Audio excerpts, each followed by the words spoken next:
Hello all. In this tutorial, we are going to learn how to configure authorization in REST API testing. To learn about API OAuth testing, I have taken this asana.com website. In this website, we have to click on try it for free and we have to sign up to this website using the official mail ID. Once you provide your official mail ID for sign up in Asana, it sends you a verification email. You have to verify the mail. Once you verify the mail, it asks you few questions. You can skip those questions and go ahead. Once that is done, you land to this payment details page and you get the option to give the payment details and continue the free trial, or another option is continue with our limited version. Click on continue with our limited version without filling any payment details. Now we have completed the sign up steps for asana.com and we can use the features or facilities given by them. Here we are going to use the API authorization feature provided by them. For that, we will click on this icon of our name and then we will go to My Profile Settings. In My Profile Settings, we will go to Apps and in the Apps, I will click Manage Developer Apps. Once you click on Manage Developer Apps, you will get this page and in this page, you will have to create a new access token. So click on the new access token and click on I agree button. Give the name to your token and then click on create token.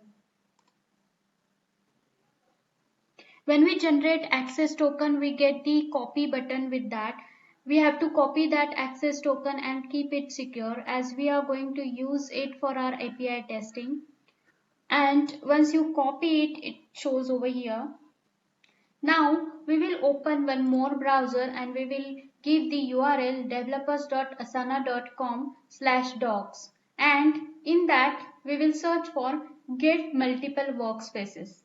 I have shared the links for the asana.com and developers.asana.com/docs in the description below this video. So you can refer and use those.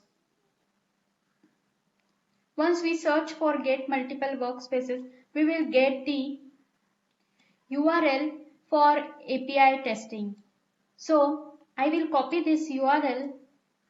These are the parameters. If you click show common parameters, it will show the parameters, but these are non-mandatory, so we will not use these parameters. And this is the get request. So we will use the get request type in Catalan Studio. And the response for our request will be in this format. It will give the GID, resource type and the workspace name and the name of company workspace. And we can go to Catalan Studio now. In Catalan Studio, I will create a new project.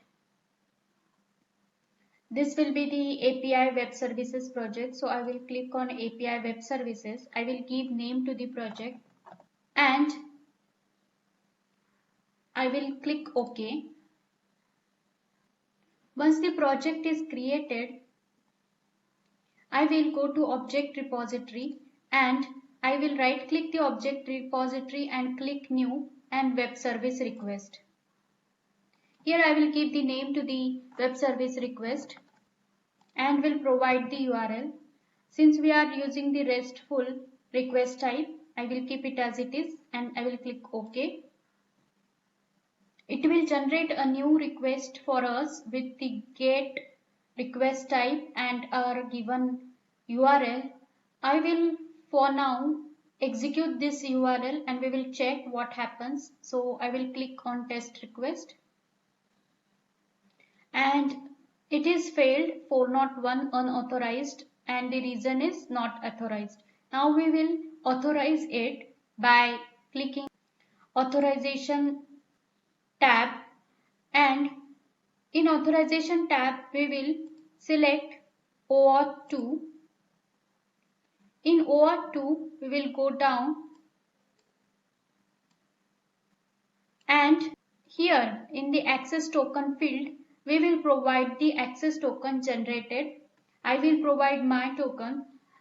Please keep in mind that these tokens are access to your app or API.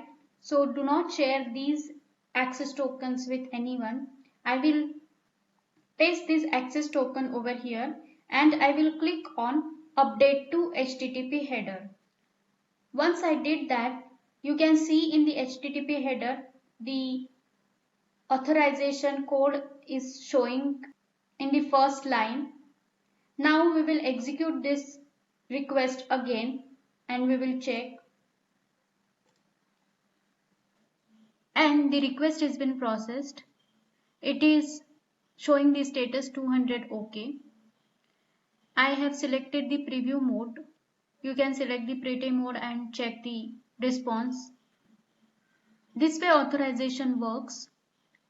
In some of the cases, in authorization, you have to provide the other details, that is access token URL or state or authorization code, etc. Whenever you test API, if these things are needed, you get these things from your token provider.